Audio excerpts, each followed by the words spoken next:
Everyone, कभी सोचा है कि हम प्लेन में बैठ के स्पेस में क्यों नहीं जा सकते? इसके पीछे कुछ खास वजह हैं, जैसे प्लेन का डिजाइन, टेक्निकल लिमिट्स और हमारे एटमॉस्फेयर के अलग अलग लेयर्स। चलो देखते हैं। सबसे पहले, प्लेन हमारे एटमॉस्फेयर में उड़ने के लिए डिजाइन किए गए हैं, जहां ऑक्सीजन होता है।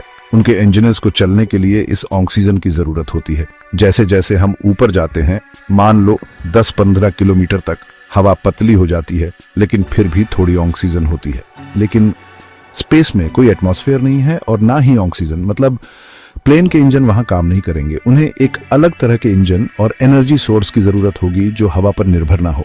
अब बात करते हैं एटमॉस्फेरिक प्रेशर और डेंसिटी की।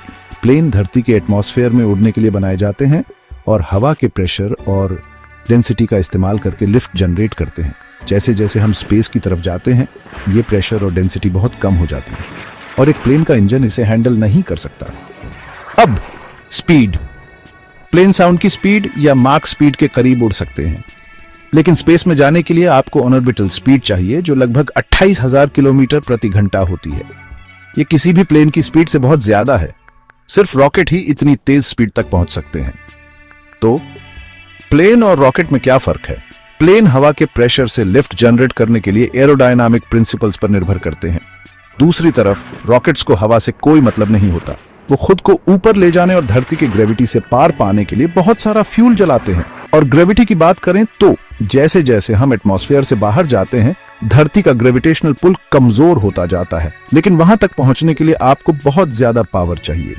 प्लेन इतने ज्यादा ग्रेविटेशनल फोर्स को हैंडल करने के लिए नहीं बने होते। मतलब प्लेन स्पेस में इसलिए नहीं उड़ सकते क्योंकि वो एटमॉस्फेरिक फ्लाइट के लिए डिजाइन किए गए हैं और उनमें स्पेस ट्रैवल के लिए जरूरी स्पीड, एनर्जी और टेक्निकल कैपेबिलिटीज नहीं होती। उसके लिए हमारे पास रॉकेट्स हैं जो जरूरी स्पीड और पावर तक पहुंचने के लिए खास तौर पर डिजाइन किए गए हैं। देखने के लिए शुक्रिया। अगर आपको ये अच्छा लगा तो लाइक और सब्सक्राइब करना मत भूलना, और भी ऐसे ही मजेदार साइंस फैक्ट्स के लिए।